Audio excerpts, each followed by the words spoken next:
Okay, so this is a simplified version of the previous video. I'm trying to condense it a little bit.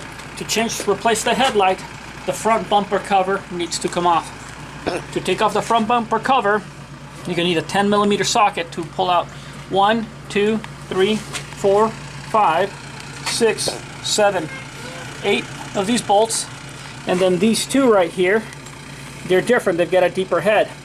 Once those pop out, then you gotta get these rivets out. There's 1, 2, 3, 4.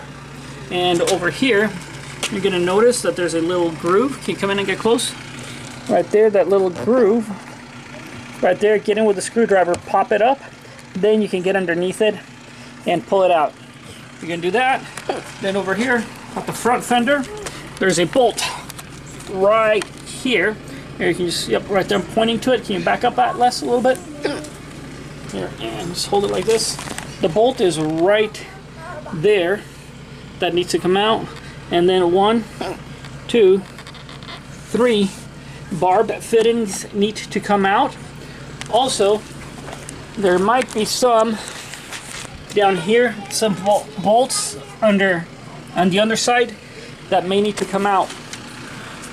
Once you do that, this piece right here, the front part of the bumper, is going to come up away from the car this way. So you're going to pull on it like this, and then over here on this side of the fender, this bumper cover, you're going to grab it and you're going to pull it away from the car. Pull it in that direction. Alright, once that's out, there's a bolt approximately right here, also a 10mm bolt. And then over here, there's another 10mm bolt that bolts the housing to the frame. That comes out. Pull it out carefully.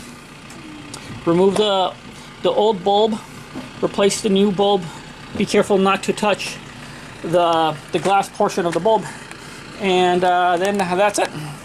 I hope that helps. And like, comment, subscribe, see what kind of videos you like on my channel. And I'll try to do more of those. Thanks. Bye.